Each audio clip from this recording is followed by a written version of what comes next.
और बहुत अच्छा बोलते हैं, इसमें तो खैर कोई शक है ही नहीं। कंटेंट जो है उस पर बाद में, लेकिन जैसा संदीप ने कहा, आप बहुत ज़्यादा नेगेटिव नहीं है। जैसे कल राजदीप आए थे, राजदीप ने कहा कि अगर मीडिया बटा है उसमें। मानक, मैं दुकानदार नहीं हूं। हाँ, आप जिनका नाम लेकर आए हैं वो मैं बैलेंसवादी नहीं हूं। इस वक्त भारत का मीडिया भारत के अर्जित लोकतंत्र की हत्या कर रहा है। ये बात तथ्य है, ये सकारात्मक नकारात्मक की बात नहीं है। मैं राजदीप को सिर्फ इसीलिए कोट कर रहा हूं। वो आप राजदीप को कोट कर दें, मेरे एडिटर रहे हैं, आप किसी को भी कोट कर दें, लेकिन जो मैं अपनी बात कहता हूं वो मैं बात कहता हूं, और ये पॉजिटिव बात है। मर्डर को आप मर्डर नहीं कहेंगे तो क्या कहेंगे? नहीं, वो ठीक है, मैं सवाल पे आ रहा हूँ। सवाल मेरा ये था, जैसे राजदीप को और बहुत सारे लोगों को भी ऐसा लगता है कि मीडिया के बंटने के लिए दोनों पक्ष जिम्मेदार हैं। बिल्कुल गलत बात है, इसमें कोई संतुलन नहीं है। 90% मीडिया अगर एक तरफ हो जाए तो ये दुकान नहीं चलानी चाहिए कि दोनों तरफ के लोग बट गए हैं। फिर जो मैंने कार्यक्रम किया है, फिर उसमें से आप कमियां निकाल के बताइए, फिर उस पर बात कीजिए। ये चला दीजिए कार्यक्रम और फिर उस पर बात कीजिए कि ये आपने चलाया। अच्छा, ये मत कीजिए कि आपने वो नहीं किया। तो मैं भारत का तो अखबार नहीं हूं भाई कि 300 खबरें लेकर रोज छप जाया करूंगा। मैं तो कोई एक ही करूंगा ना। तो जो एक किया, क्या उसमें संतुलन था नहीं था, उस पर बात कीजिए, फिर ठीक है। ठीक है, ओके। तो आपकी बातों से ऐसा लगता है कि आप कहते हैं कि सिर्फ मुझे देखिए, एक मैं ही हूं ठीक कर रहा हूं, बाकी ये शब्द आपने कहीं भी कभी भी इस शब्द का इस्तेमाल मैंने नहीं कहा है, ना मैंने अपने बारे में। आपने कहा ना टीवी देखना बंद कर दो, पर मैंने कभी नहीं कहा बंद कर दो, लेकिन मुझे देखो। अच्छा, मैंने कभी नहीं कहा। भारत की जनता को, ये आप लिख लें, क्योंकि हम सब की नौकरियां हैं ना, हम उसी को डिफेंड कर रहे हैं ना, वो हम करते रहे, ठीक है। भारत की जनता को अब इस देश को बेहतर करना होगा तो सबसे पहले उसे इस देश की मीडिया से लड़ना पड़ेगा। लड़ने का मतलब पत्थर चलाने की बात नहीं कह रहा हूं। जनता का बहुत से होता है, अगर वो होगा तो कंटेंट में बदलाव होगा। अभी देश बहुत गरीबी से, बहुत समस्याओं से गुजर रहा है, उस पर बात करने की जरूरत है, उस पर बहुत बात करने की जरूरत है। और जब हम बात करेंगे तो मौजूदा सत्ता से ही हम बहुत अच्छा काम करा सकते हैं, बहुत अच्छा काम करा सकते हैं, ठीक है ना। और लोगों की जिंदगी में राहत मिलेगी। जब मैं नौकरी सीरीज कर रहा था, आप कभी जिंदगी में नहीं कर पाएंगे, दुनिया का कोई प्राइम टाइम का एंकर 8 महीना जो नौकरी सीरीज नहीं कर पाएगा कहीं भी। आप इतिहास हो कहीं टेलीविजन के इतिहास में, आप टेलीविजन का इतिहास 100 साल से ज्यादा, मुझे बता दीजिए, बताइए आपने कभी किसी प्राइम टाइम को, सुकेश आप बता सकते हैं कि कभी देखा है नौकरी सीरीज करते हुए? 1 लाख से ज्यादा लोगों को लेटर मिला। वो कौन लोग थे? सारे मोदी के सपोर्टर थे। और वो जब आए तो उन्होंने कहा कि ये मीडिया बिक गया है, हम आपके पास आए हैं। उन्होंने मुझसे झूठ नहीं बोला, उन्होंने कहा हम मोदी जी के सपोर्टर हैं, लेकिन हम चाहते हैं आप मेरी आवाज उठाएं। मैंने कहा आपकी कहानी सही होनी चाहिए, बस किसके सपोर्टर है, मेरा उसमें बिजनेस नहीं है। ओके, बस एक चीज और है, जैसे आपने कहा कि आपको 1 मिलियन लोग देखते हैं, वाकई आपकी बहुत फैन फॉलोइंग है, बहुत लोग देखते हैं आपको, लेकिन बाकी लोगों को आप डिसमिस क्यों कर रहे हैं? उनको भी उसी YouTube पर मिलियंस ऑफ मिलियंस आप तुलना कर लीजिए। नहीं, तुलना नहीं, वैसे बता जरूर उनको, मैंने ये भी कहा कि सारी दुनिया मुझे नहीं देखेगी। नहीं, आपने कहा टीआरपी आती है तो वो गलत है, उसको नहीं मानते, पर YouTube पे उसी प्लेटफॉर्म मैंने उसको एक उदाहरण दिया है कि ऐसा नहीं है कि लोग मुझे नहीं देखते हैं, ठीक है, ऐसा नहीं है कि लोग मुझे नहीं देखते, मुझे भी देखते हैं। और मैंने संदीप से ये भी कहा कि और ये कभी भी मुमकिन नहीं होगा कि सारे लोग मुझे देखें, हो ही नहीं सकता, और ऐसा होना भी नहीं चाहिए। हर दर्शक को कम से कम 3-4 मल्टीपल सोर्सेज जाकर देखने चाहिए। आज के समय में अगर आप दर्शक हैं, सूचना को महत्व देते हैं, तो कम से कम 3-4 सोर्सेज को देखिए, अगर आप देख रहे हैं तो। और आप क्या देख रहे हैं इसका फैसला गंभीरता से करना पड़ेगा आपको। आप इस तरह से मजाक नहीं कर सकते। टीवी देखना कोई फुटबॉल देखना नहीं है। फुटबॉल कहीं ज्यादा जिम्मेदारी से देखते हैं, आप उस टीम को देखते हैं जो वाकई खेल रही होती है। अंत में आप देखते देखते वहां ट्रांसफॉर्म कर जाते हैं ना, कि आपका लेना देना तो है नहीं ब्राजील की टीम से, लेकिन आप क्यों उसमें ट्रांसफॉर्म कर जाते हैं? हमारे यहाँ मनोरंजन भारती 4 क्लबों का नाम लेते रहते हैं कि ये बहुत अच्छा खेला, वो खेला, तो उनके गांव के तो खिलाड़ी हैं नहीं वो लोग, तो इसका मतलब है कि वो खेल में चले गए हैं, अब उस खेल का वो मजा लेने लगे हैं उसको लेके। तो हमें वो चीज देखना चाहिए। जी, एक और सवाल लेते हैं सर। आप मेरा सवाल आपसे ये है कि आपने अभी क्या कहा कि आईटी सेल वालों को बुलाते हैं, बिजनेस करते हैं, तो सर जैसे आईटी सेल वाले अगर गलत अफवाह फैला रहे हैं तो कहीं ना कहीं कन्हैया कुमार भी, जो जिस पर देशद्रोह का आरोप लगा है, उसको बुलाकर भी टीवी वाले गलत करते हैं। दूसरा सवाल ये है कि आप जब आते हैं गोदी मीडिया की बात करते हैं, तो जैसे मानक सर ने कहा कि दोनों तरफ मीडिया बटा हुआ है, तो सर जिस तरह एक तरफ गोदी मीडिया दोनों तरफ नहीं बटा हुआ, मीडिया अब एक ही तरफ है। हाँ। सवाल ये है कि जिस तरफ जैसे गोदी मीडिया है तो दूसरी तरफ लुटियंस मीडिया भी है, ये मानना पड़ेगा। ये जो आपने इस्तेमाल किया है वो ठीक इस्तेमाल नहीं किया है। जो गोदी मीडिया है वही लुटियंस मीडिया है, समझे? ये वही बात। 1 मिनट। और ये जो लटियन जर्नलिज्म का इस्तेमाल कर रहे हैं ना आप, ये आप जरा सा सर्च कीजिएगा, ये भी मेरा ही इस्तेमाल किया हुआ शब्द है। ठीक है। और मेरे दोस्तों से पूछ लीजिए कि पार्लियामेंट में खड़ा होकर मैं बोलता था कि ये लाल पत्थर पत्रकारिता है, यहाँ से निकल के वहाँ से लेके बाइट ले लो, इजी जर्नलिज्म है, लेजी जर्नलिज्म है। तो इसलिए आपने कन्हैया कुमार का उदाहरण दिया, 2 साल हो गए हैं, उस वीडियो का भी कुछ पता नहीं है, ठीक है। अब मुकदमा आ रहा है तो आप आरोप पे कह रहे हैं कि उसको कर देने के लिए, ठीक है। तो वो बुलाया गया था, आप टीवी वालों से पूछिए क्यों बुलाया गया था, उसलिए बुलाया गया था उसका पक्ष जानने के लिए, ठीक है, उसका पक्ष जानने के लिए।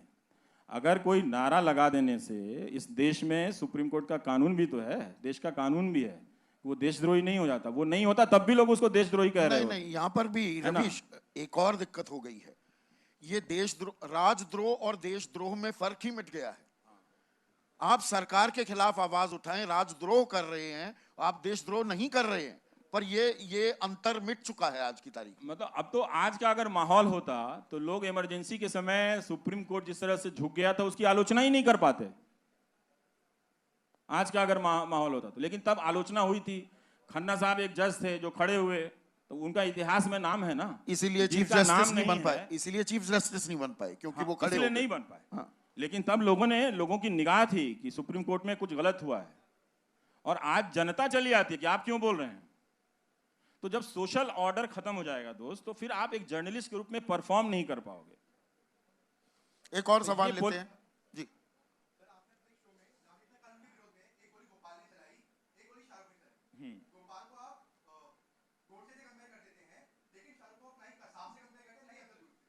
आप कर लीजिए, हमने तो आपको रोका नहीं है।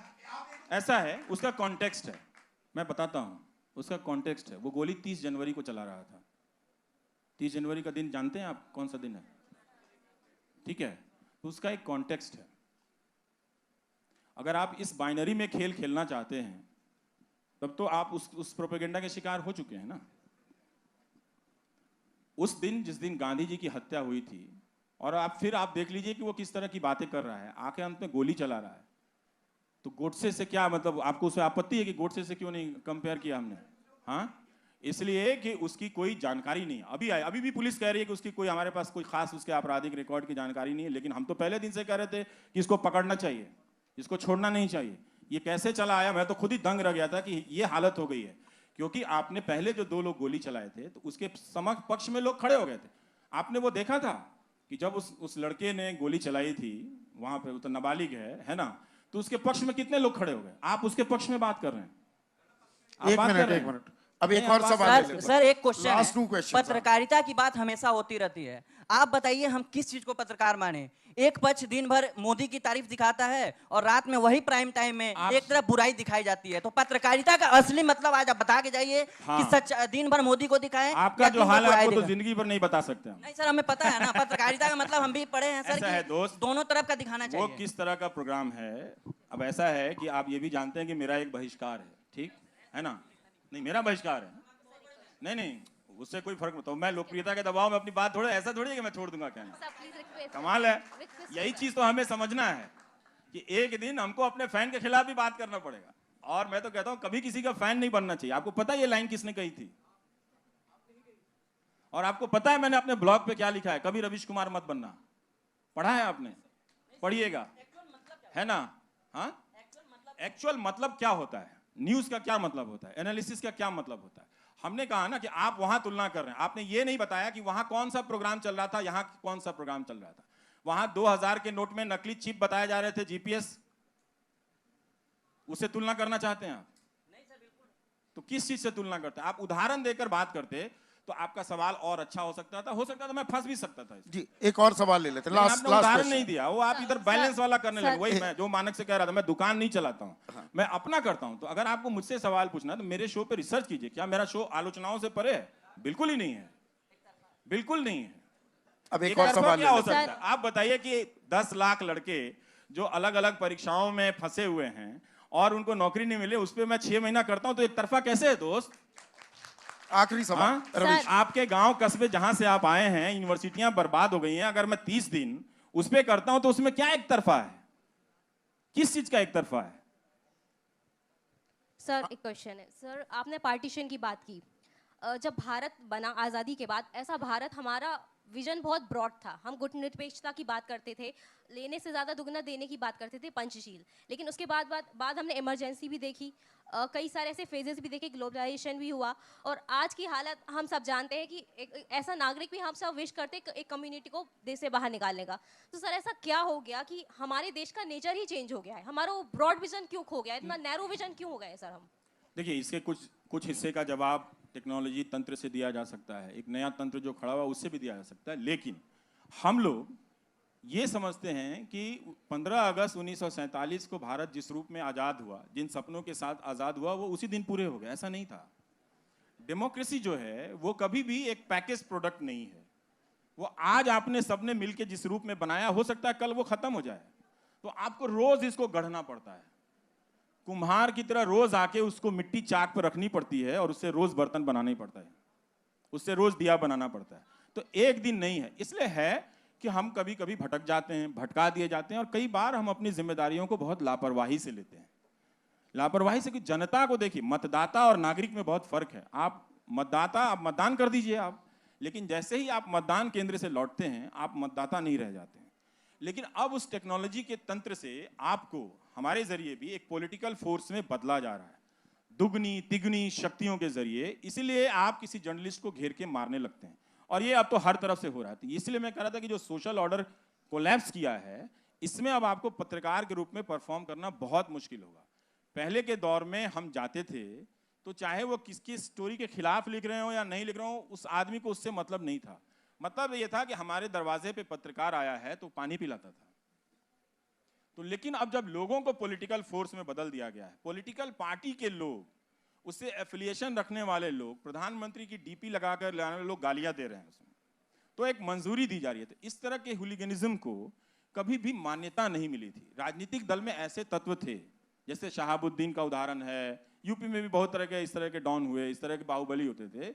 ये एक नए तरह के बाहुबली सिस्टम है जो आपके डेमोक्रेटिक इंस्टिंक्ट को, क्योंकि संभव है ना कि आपको नौकरियां नहीं मिले तो एक दिन आप सड़क पे खड़े हो जाएंगे, तो वो दिन ना आए, इसलिए इसकी तैयारी की जा रही है कि कभी भी वो सवाल आगे आ ही ना पाए। तो बहुत मुश्किल हो गया। तो इसलिए हम सबको उन सपनों को हासिल करने की जरूरत है, उन सपनों में नई बातें जोड़ने की भी जरूरत है, और उसके लिए मेहनत करने की जरूरत है। जो मैंने अपनी जिंदगी से सीखा है, पहले मैं सोचता था कि पैदा हो जाने से ही नागरिक हो गए। अब मुझे लगता है कि नागरिक होने के लिए जितनी मेहनत करनी पड़ती है उससे कहीं ज्यादा आसान तो आईआईटी की परीक्षा है। ये बहुत ही टफ काम है, हमने इसे बहुत हल्के में लिया, और ये कोई बड़ी बात नहीं है। हर दौर में लोग फिसलते हैं, हर उस दौर के बाद लोग संभलते भी हैं, और अपनी तरह से देश को, दुनिया को, समाज को गढ़ते भी हैं। तो कहीं ना कहीं पत्रकारों को भी गिर रहे हैं, गिरकर अब संभलना होगा। वो नहीं संभलेंगे, लेकिन नहीं संभलेंगे भी। वो तो मेरे लिए बहुत अच्छा दिन होगा। थोड़ा ऑप्टिमिस्ट हम रहते हैं। और आपको जो बातें कही रवीश ने, थैंक यू सो मच, आपका बहुत बहुत शुक्रिया। आप आए।